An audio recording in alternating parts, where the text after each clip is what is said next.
রাধাকান্ত রাধাকান্ত নমস্তুতে। এসো জয় সচিদানন্দ জয় গৌর হরি জয় রাধা মাধব জয় জয় হে জয় সচিদানন্দ জয় গৌর হরি জয় রাধা মাধব জয় জয় হে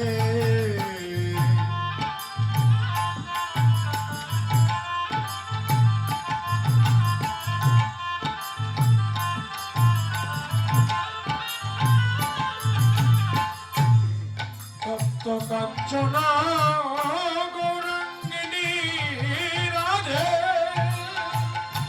গৌরাঙ্গী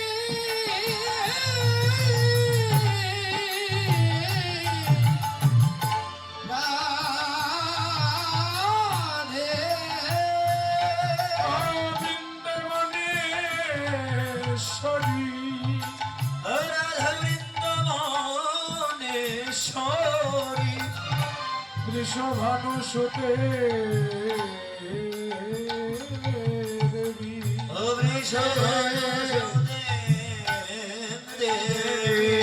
প্রণমামি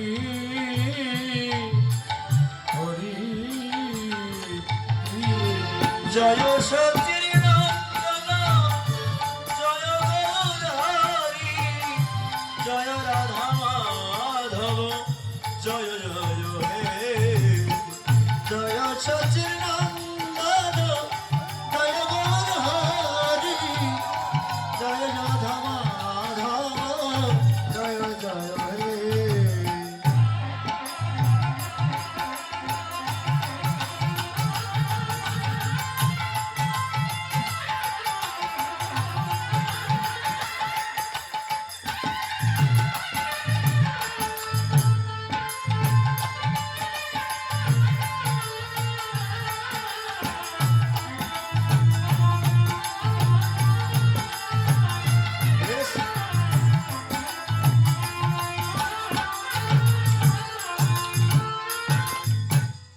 সকল্প তরুণ ভাষ্য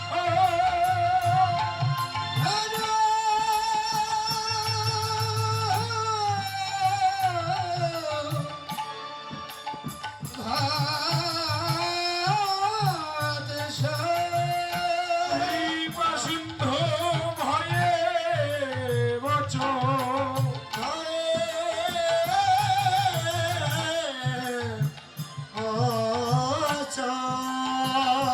পতিতানাং পাবনে অনন্ত কোটি সাধু গুরু বৈষ্ণবে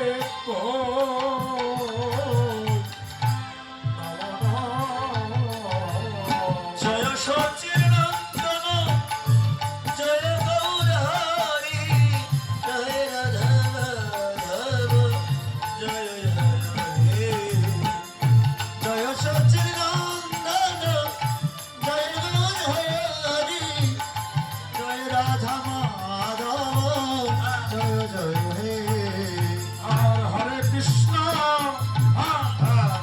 হরে কৃষ্ণ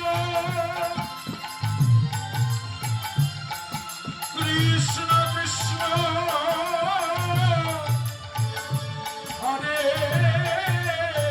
হরে হরে রাম রাম হরে হরে আর জয় সচিদানন্দ জয় গৌর হরি জয় রাধা মাধব জয় জয় হে জয় সচিদানন্দ জয় গৌর হরি জয় রাধা মাধব জয় জয় হে জয় রাধা মাধব জয় জয় হে জয় রাধা মাধব জয় জয় হে জয় রাধা মাধব জয় জয় হে আর গৌর সহে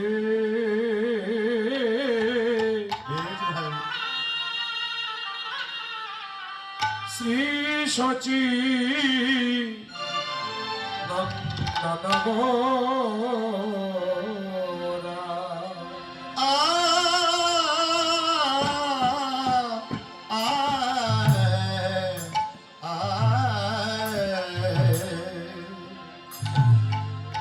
গৌরে সোহে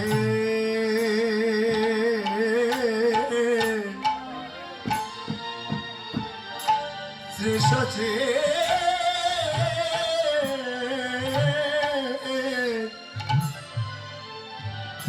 নন্দন গোরা এসো তোমার ভাই তাইকে একবারে সঙ্গে লয়ে হরি ভাই একবারে সয়ে বেশ ভাই এসো প্রাণ গৌরচ একেবারে তোমার ভাইনি তাইকে বলি হরি ভাই সঙ্গে লয়ে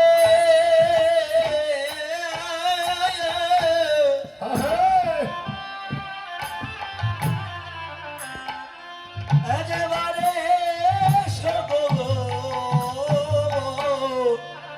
আচ্ছা গগন চন্দ্র এসো তোমার অপ্রিয় ধরিকে একবার ভাবিল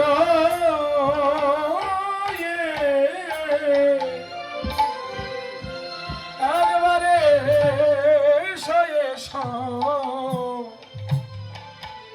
এসো হে প্রাণ গৌর এসো তোমার প্রিয় গদাধরকে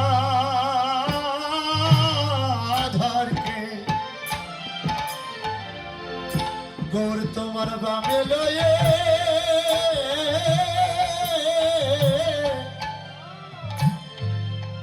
একবার এসো এসো বলি হরি ভাই গৌর চন্দ্র এসো তোমার প্রিয় পঞ্চতত্ত্ব প্রিয় ভক্ত গণিকে অগৌর সঙ্গে লয়ে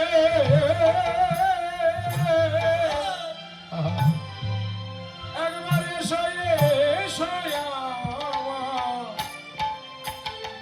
এসো হে প্রাণ গৌর এসো তোমার পঞ্চ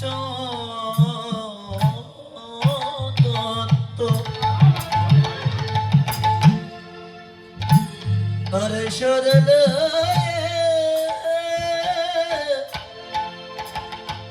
ও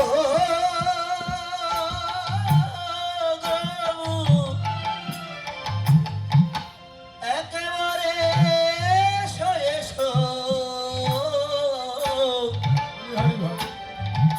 গৌর চন্দ্র সে প্রেমবন্যা এসে বন্যায় ও তুমি ভাষা একবার এসে প্রেম বন্যায় এ জগতে ভাষা দাও শুনেছি তুমি কীর্তনিয়া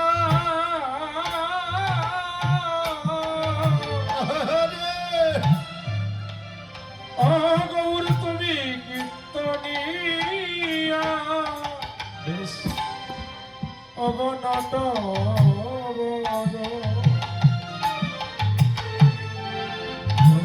একবারে সে প্রেম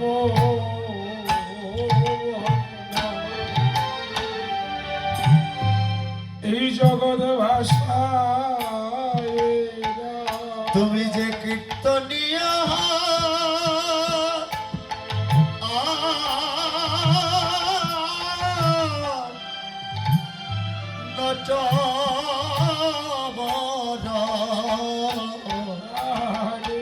একবারে সে প্রেম বন্যায় এ জগতে ভাষা দাও। ও তুমি আসিলে ও প্রভু আনন্দ হবে। তুমি এসে প্রেম বন্যা এ জগৎ ভাষা প্রভু তুমি আসিলে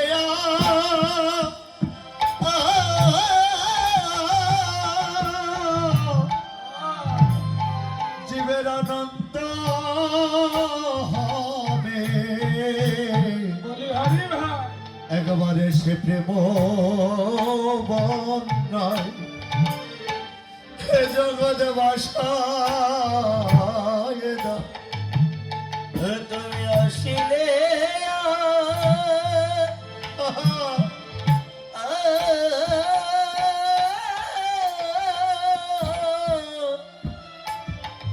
তুমি আসিলে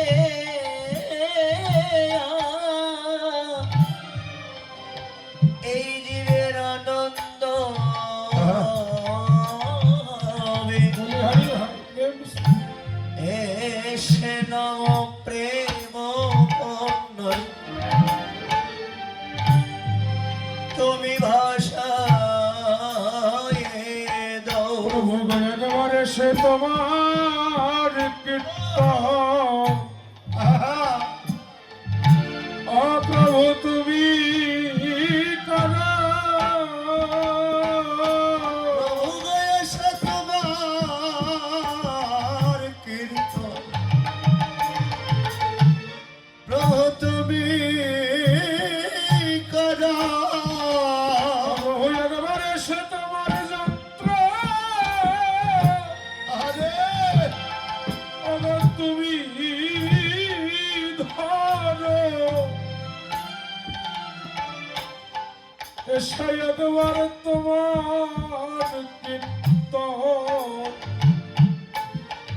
তুমি করো তোমার যন্ত্র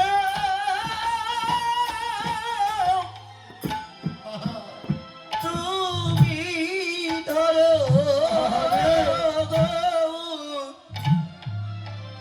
এসে তোমার কীর্তন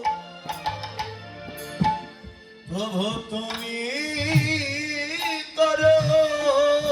ওই আমি কীর্তনের প্রভু গো কিবা জানি ভাই এসে তোমার কীর্তন তুমি করো আমি কীর্তনের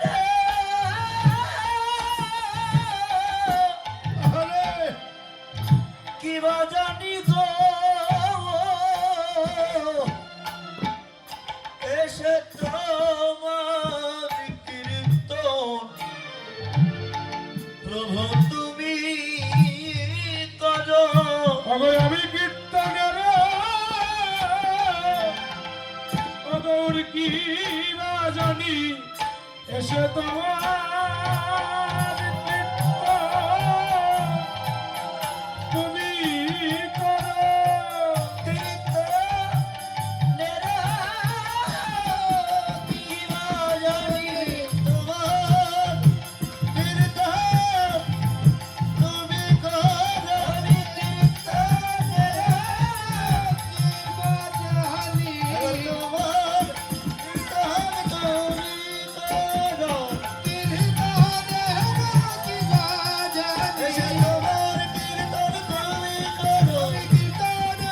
কিবা জানি তোমার কীর্তন তুমি করো।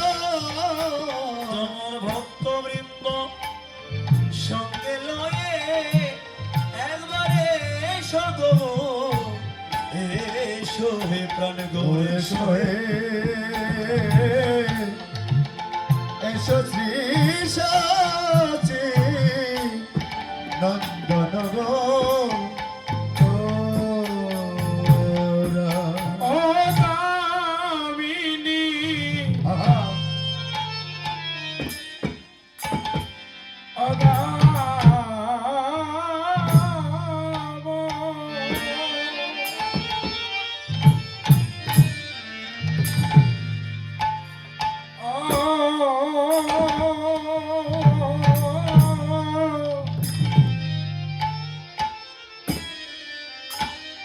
অনিবাদ মনোরুচি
মদনের দর্প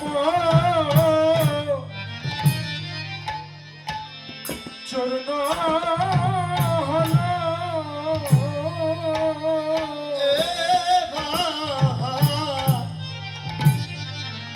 মদনের দর্প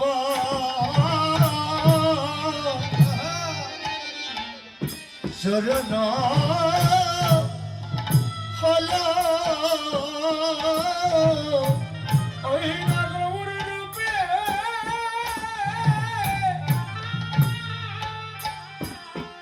নয়ন দিয়ে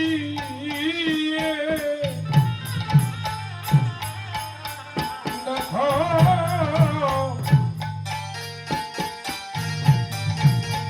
আজ মদনের দর্প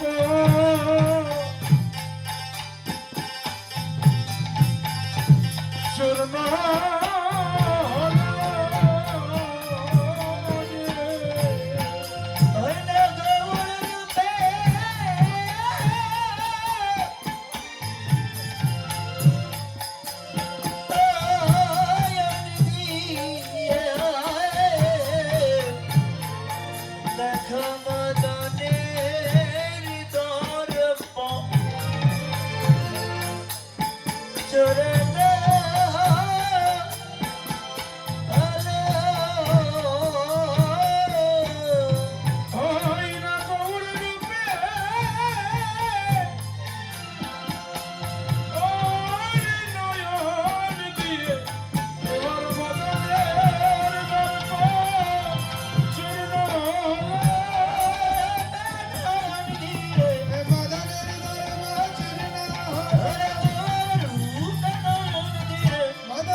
উপস্থিত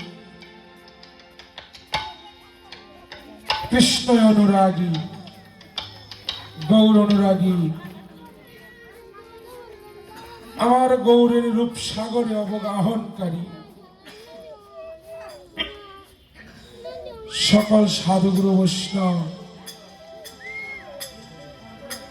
এবং আমার ভক্তিমতী মাতৃমণ্ডলী,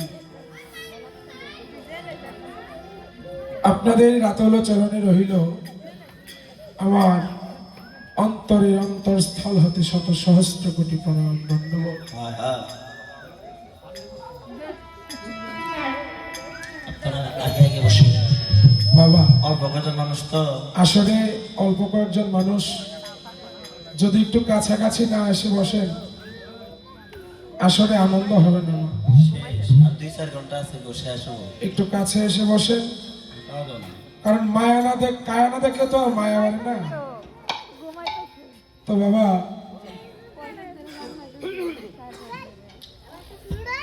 ইতিপূর্বে আপনারা যে লীলাটি স্মরণে ছিলেন,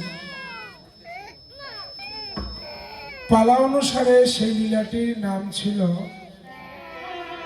আমার গৌর গোবিন্দের উত্তর গোষ্ঠ লীলা।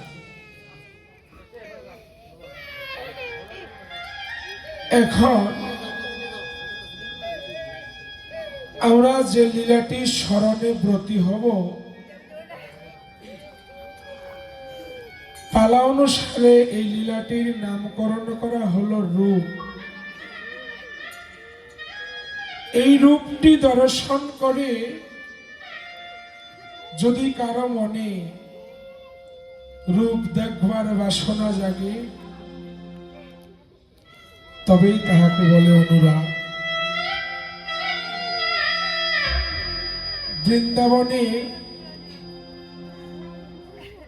রূপের কথা বলতে বলতে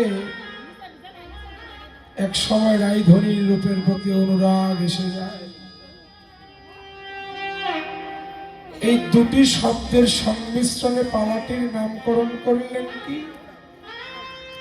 রূপ অনুরাগ। এই রূপখানার বিষয়বস্তু কেমন?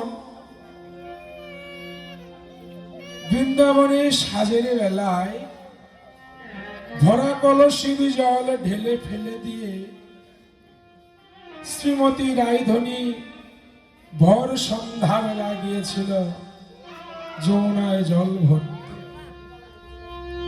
সেখানে সেবের মোহন মুরলীধর নটবর বেশ ধারণ করে দাঁড়িয়েছিল। সেই রূপ দর্শন করে ঘরে বসে একাকিনী কাঁদছেন এবং সখীদের নিকট সেই রূপের বর্ণনা করবেন। তো সেই লীলারই গৌর চন্দ্রিকা। শ্রীল নরোত্তম দাস ঠাকুর মহাশয় বললেন, জীবের সাধন শরণ লীলা, এতে না করিও হেলা, তাই মনে করিও সুষা। নিত্যলীলা স্মরণী জীবের একমাত্র ভজন। তো বাবা, আমরা যে লীলাটি স্মরণে ব্রতী হয়েছি তার একমাত্র আস্বাদনকারী আমার নদিয়া পুরন্দর শ্রীমন গৌরাঙ্গ মহাপ্রভু এবং লীলা স্মরণকারী অনন্ত কোটি সাধুগুরু বৈষ্ণব। তো এই লীলাটি স্মরণের মাঝে আমার অনেক ভুল ত্রুটি ভাষা রসভাস হতে পারে, কেননা জ্ঞানহীন সাধন শূন্য ভজন শূন্য দেহ নিয়ে কখনো গৌর গোবিন্দের লীলা দর্শন করাও যায় না, বর্ণন করাও যায় না। আর এই লীলা রূপলীলাখানে একটু কঠিন বিষয় বটে, কেননা যাকে দেখি নাই কোনোদিন নয়নে তার কথা বর্ণন করিব আমি কিভাবে আমার এই বদনে। একের দেখা অন্যের বলা। তাই যদি আমার ভাষায় আমার কথায় কেউ মনে কোনো আঘাত পেয়ে থাকেন, আমাকে নিজের সন্তান মনে করে ক্ষমা সুন্দর দৃষ্টিতে দেখবেন। নদিয়ার কোন এক ভাগ্যবতী নাগরী গিয়েছিল সুরধ্বনিতে জল ভরিতে। এমন সময় সুরধ্বনি গঙ্গার তীরে বিহাররত নদিয়া পুরন্দর শ্রীমন গৌর সুন্দর তার মোহন সুন্দর রূপ দর্শন করে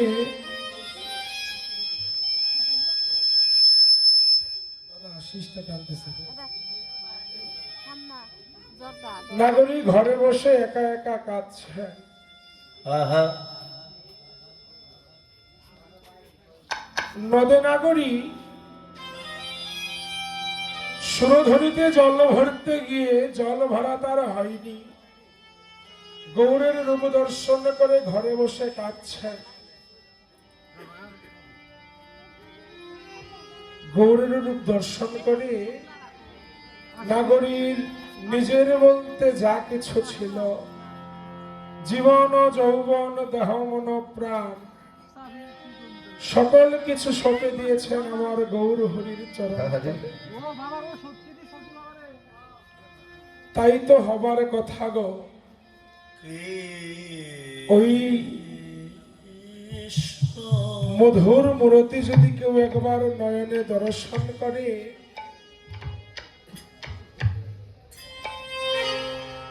তার তো আর ভুলবার কথা নয়। কেননা ভক্তি ভরে ওই রূপ যদি কেউ দর্শন করে, তবে ভগবান আমার ওই ভক্তের হৃদয়ে জনমের মতো বাসা বাঁধে।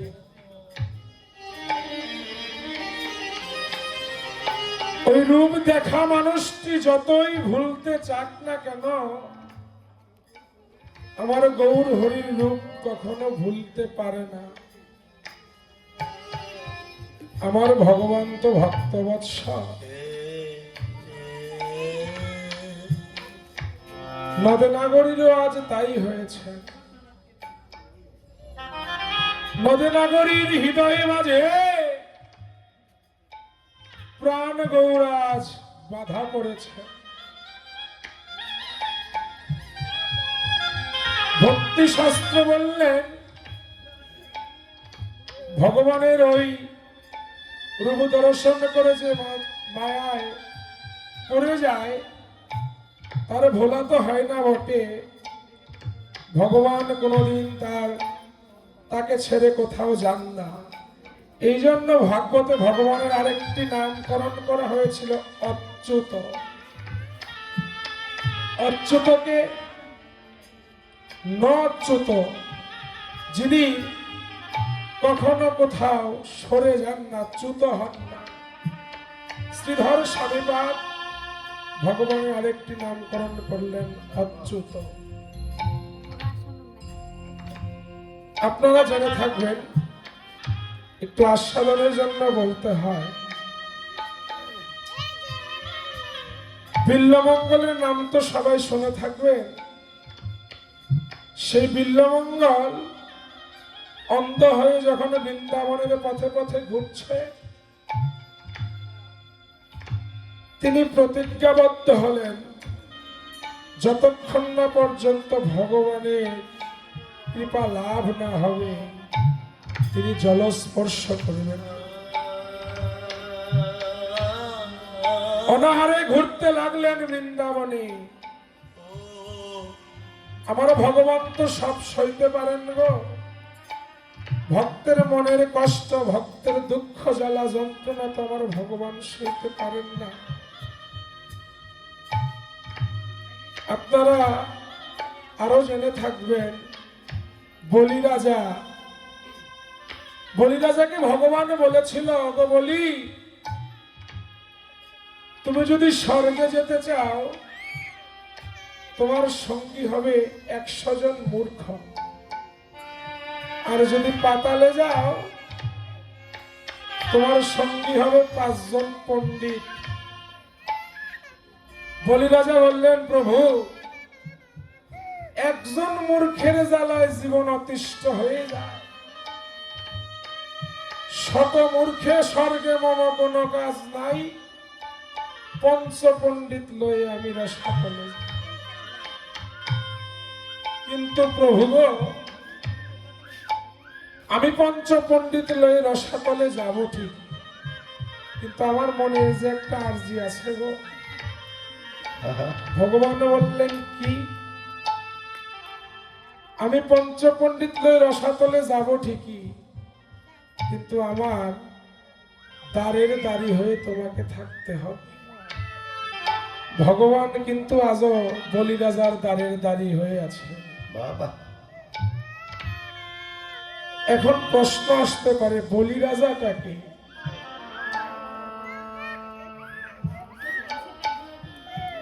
লালন ফকির গানে বললেন, ৮ কুঠুরি নয় দরজায় আটা, তার উপরে সদর কোঠা।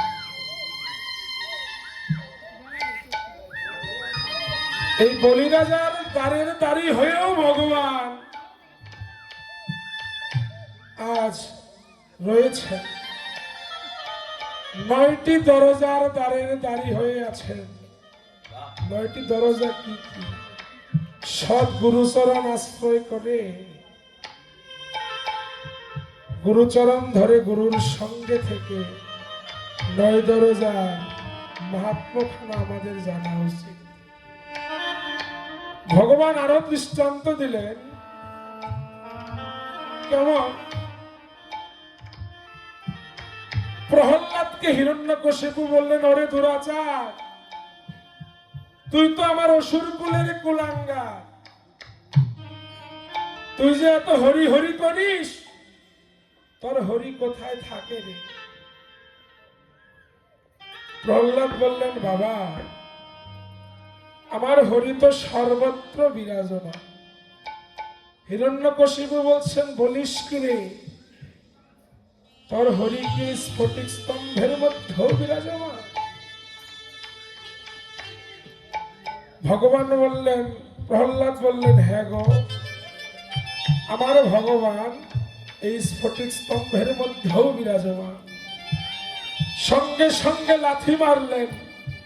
ভগবান আমার নৃসিংহ রূপ ধারণ করে স্ফটিক স্তম্ভ হতে বেরোয় আসলেন। কেন আসলেন? ভক্ত বলেছে ভগবান আছেন। আজ যদি ভগবান ওই স্ফটিক স্তম্ভ থেকে বের না হতেন, ভক্ত ভুল প্রমাণিত হতো। ভক্তের মান রক্ষার্থে এমন কোন কাজ নেই যে ভগবান করেননি। তো বলিরাজা অন্ধ হয়ে ঘুরছেন, তো ভগবান ছোট্ট একটি গোয়ালার ছেলের বেশ ধারণ করে বলিরাজার কাছে এসে বলছেন, ওগো, তুমি অনেকদিন যাবৎ অনাহারী আছো, আমি তোমার জন্য কিঞ্চিত খাবার নিয়ে এসেছি, তুমি এটুকু গ্রহণ করো। বলিরাজা বললেন, কে গো তুমি? ছেলেটি উত্তর দিল, আমি এক গোয়ালার ছেলে গো। বলিরাজা বলছেন, তুমি গোয়ালার ছেলে বটে, কিন্তু তুমি যে কোনো সামান্য গোয়ালার ছেলে নও, এটি আমার এই হৃদয় বলছে। এই কথাটি শুনে বলিরাজা হাত বাড়িয়ে দিয়েছেন। অন্ধ তো, ওই খাবারে হাত না ধরে ভগবানের হাতখানা ধরে ফেলেছে। ভগবান তো আমার চতুরের শিরোমণি, বলছেন, ও ব্যথা ব্যথা।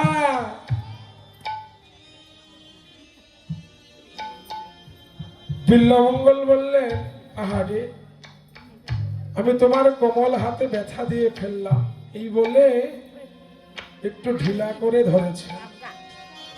সঙ্গে সঙ্গে হাত ঝটকা দিয়ে ভগবান দূরে গিয়ে কিলকিল করে এসে বলছে, ওগো, ধরেই তো ছিল গো, ধরে তো রাখতে পারলে না।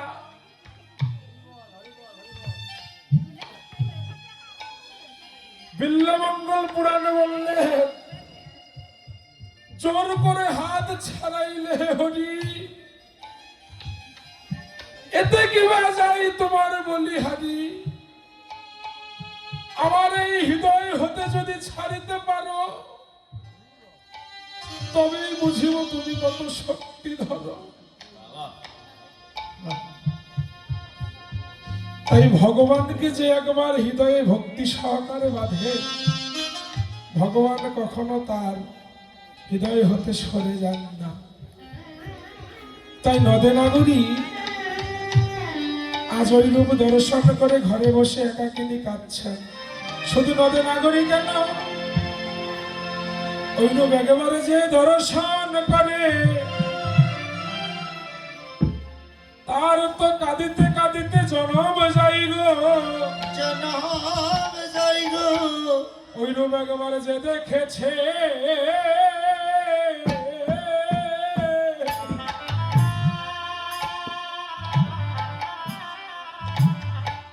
দুটি নয়ন কোণে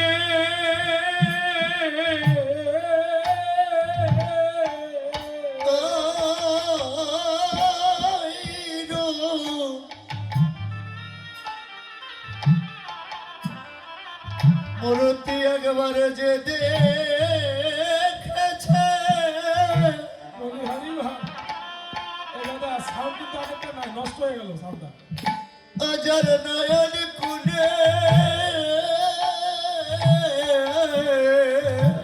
ও সে ভোলে না রে, ভেবেছে ভাই। ও সে ভোলে না রে,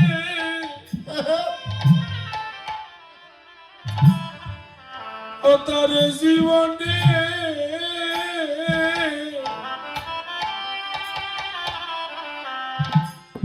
গৌরের ওই রূপ একবারে যে দেখেছে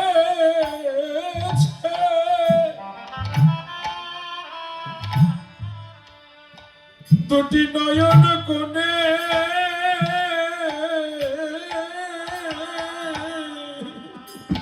ও সে ভুলে না রে ভাই, ভুলে না রে।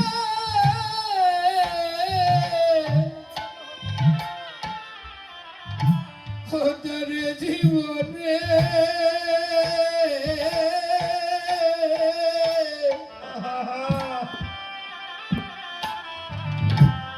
ওই রূপ যে দেখেছে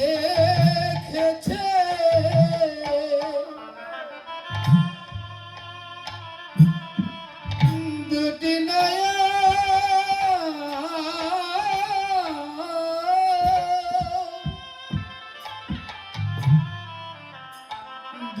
নয়ন গুনে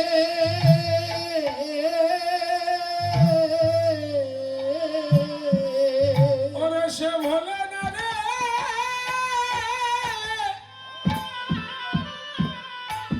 ও তার জীবনে ওই রূপ গাথা রইতা মনে প্রাণে ভোলে না সে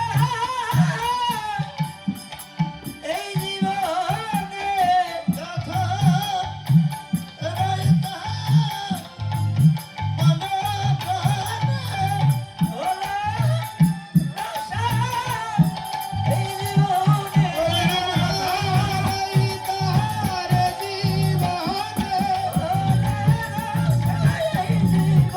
ওরে রাধা রইতার জীবনে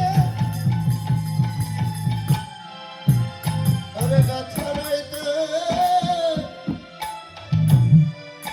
এই জীবনে। হরিবল হরিবল, ওই রূপ সে কোনোদিন ভুলতে পারে না। ভাবাবিষ্ট বৈষ্ণব কবি পদের ভাষায় কি বললেন? দূরে গেও দরবক দাপ,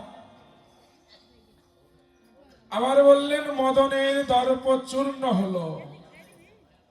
মদন কে ছিল? মদন কামদেব। তিনি এই ধরিত্রী সব থেকে রূপবান পুরুষ হিসেবে নিজেকে জানত। সেই মদনে 5টি বাণ ছিল। 5টি বাণ কি কি ছিল? সম্মোহন, উন্মাদন, শোষণ, তাপন এবং স্তম্ভন। এই পঞ্চবাণ নিক্ষেপ করে মদন ভুলাইত জগৎ সংসারকে। সেই মদনকে প্রতিহত করার জন্য নদিয়ায় অবতীর্ণ হলেন আমার গৌর সুন্দর। সেই গৌর সুন্দরের রূপ দর্শন করে মদনের দর্প চূর্ণ হলো। তাই ভাবক কি বললেন?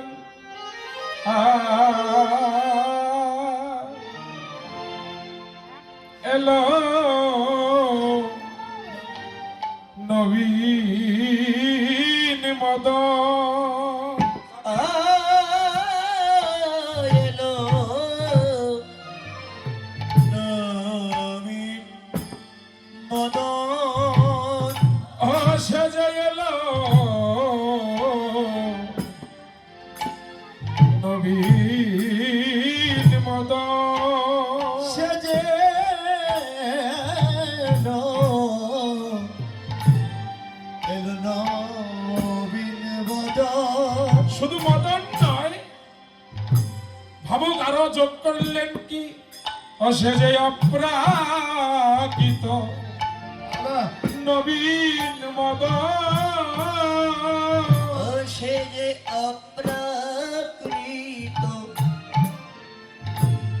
নবীন মদন। ওরে কাম গায়ত্রী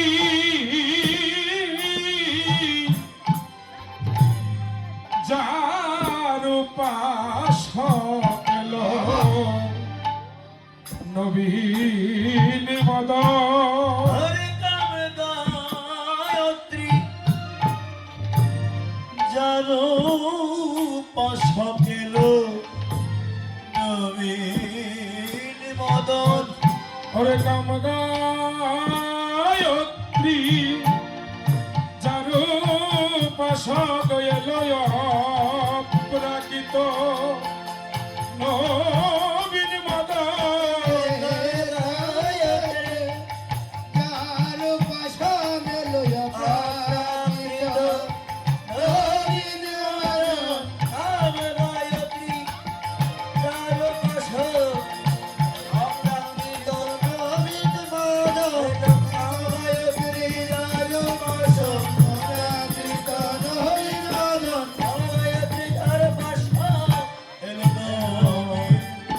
মদন, ভাবুক বললেন এলো নবীন মদন।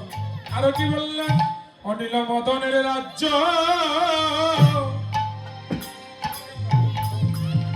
নিলাম করি,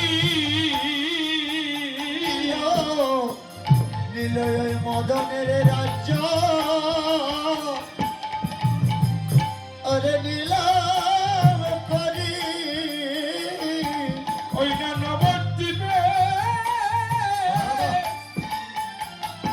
নবদ্বীপের গৌর হরি, অনিল মদনের রাজ্য অগনিলাম করি। অরে নবদ্বীপে আমার গৌর হরি, নীল মদনের রাজ্য নীলাম করি। ওরে পঞ্চতত্ত্ব করে জারি, নীল মদনের রাজ্য নিলাম করি। ওরে পঞ্চতত্ত্ব করে করে জারি, নীল নীল মদনের রাজ্য নীলাম করি। ওরে পঞ্চতত্ত্ব করে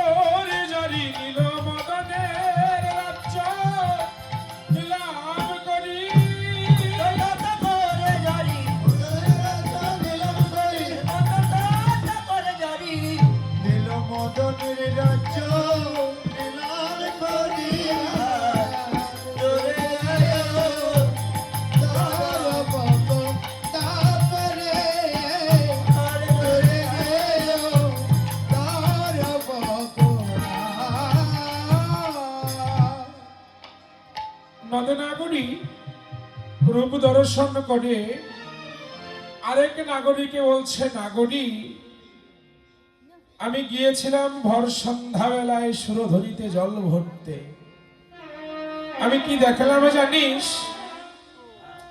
অপর নাগরী বলছে, নাগরী তুই সুরধরিতে গিয়ে কি রূপে দেখে এলি? বলছে, নাগরী রে আমি কখন কোথায় কি রূপ দেখলাম জানিস নাগরী? নাগরী রে ওরে আমি বাড়ি আনিবারে যাই বাবা সুরধনি তীরে,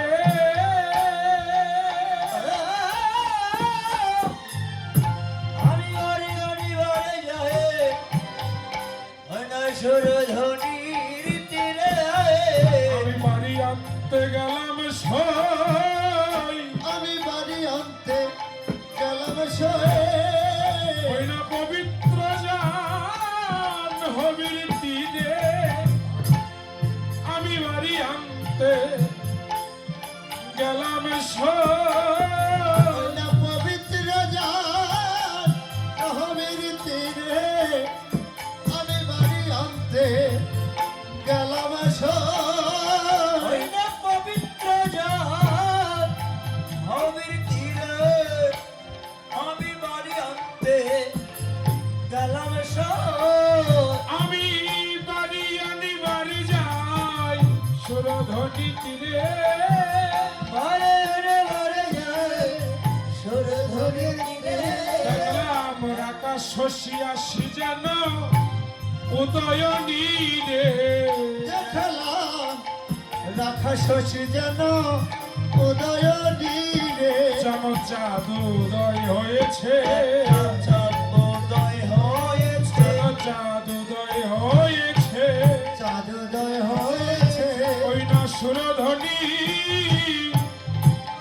গঙ্গার কোলে যেন জাদুদয় হয়েছে, সুরধনী গঙ্গার তীরে যেন চাঁদোদয় হয়েছে, বলছে নাগরী আমি বাড়ি আনতে যাব, বাড়ি আনতে গেলাম, বাড়ি আনি বাড়ি যাই সুরধনি তীরে। ও মা, বাড়ি শব্দের অর্থ কি গো? এই বাসা বাড়ি, ঘর ঘর ঘর। বাড়ি শব্দের অর্থ কি ঘর? তাই তো বাড়ি শব্দের অর্থ হচ্ছে জল। নাগরী বলছে আমি বাড়ি আনতে গেলাম, বাড়ি আনি বাড়ি যাই সুরধনির তীরে, সুরধনির তীরে জল ভরতে গিয়ে গৌর হরির রূপ দর্শন করলেন। আর কি বললেন? রাকা শশী আসি যেন উদয় নীরে। রাকা শশী কি? শশী শব্দের অর্থ কি? শশী শব্দের অর্থ হচ্ছে চাঁদ। দেখলাম সুরধনির তীরে চাঁদ উদয় হয়েছে। নাগরী রে ওই রূপের মানুষটি যে সুরধনির তীরে উদয় হয়েছে কেবল তাই নয় রে, ওই মানুষটি কি করেছে জানিস? নাগরী রে দেখলাম সুরধনি তীরে কেড়ে বাবা হরি বলে নেচে যায়, সুরধনি তীরে তেরে হরি বলে নেচে তাই রে, সুরধনি তীরে কেড়ে হরি বলে নেচে যাই রে, সেজে যায় রে কাঁচা সোনার বন চাঁদের কিরণ মাখা গায়। যাই রে কাছা সোনার বন চাঁদের কিরণ মাখা গায়। সখী কি দেখলাম জানিস? সুরধনির তীরে কেড়ে বদনে হরি বলে নেচে যায়। বেশ নাগরী ওই রূপে দেখে আমার ক্ষণকালের জন্য কি মনে হলো জানিস? ওই রূপখানা বোধ হয় আমার কত কালের চেনা রে।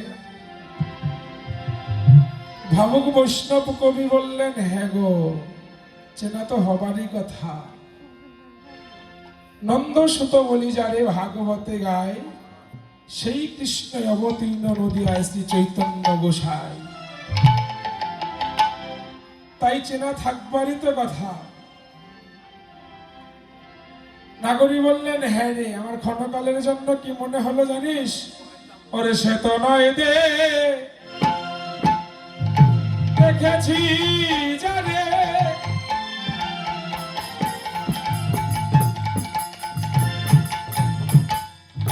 ওরে কালিন্দী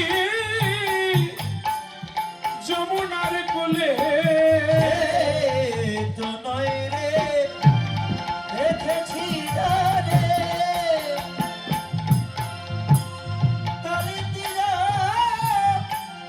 যমুনার কূলে, সে এমনি করে করে বাঁশি ধরে বাজাইত গোপিকা। সে যে এমনি করে বাঁশি ধরে বাজাইতো গোপিকা। সে যে গোপিকার মন হরণ করিত, গোপিকার মন হরণ করিল। সে যে গোপিকার মন হরণ করিত, গোপিকার মন হরণ করিল। ওই না মধুরমা আহা শরীর টানে গোপিকার মন হরণ করিত। সে যে মধুর শরীর টানে গোপিকার মন হরণ করিত। এমনি করে বাঁশি ধরে বাজাইত গোপিকার। নাগরী বলছে, নাগরী সে যে আমার বহুকালের চেনা রে। আমি দর্শন করতে করতে আমার নয়ন যুগলে গিয়ে পড়েছে ওই রূপের মানুষটির নয়ন যুগলে। ওই নয়ন দেখতে কেমন জানিস? যেন কাঞ্চন যিনি আকার খঞ্জন নয়ন, কাঞ্চন যিনি আকা খঞ্জন নয়ন। আর কাঞ্চন যিনি আকার খঞ্জন নয়ন, কাঞ্চন যিনি আকা খঞ্জন নয়ন। জন খঞ্জন নাচে রে, খঞ্জন নাচে রে, আর খঞ্জন নাচে রে। যেন খঞ্জন নাচে রে। ওই না রূপের মানুষের নয়নেতে খঞ্জন নাচে রে। ওই না রূপের মানুষের খঞ্জনেতে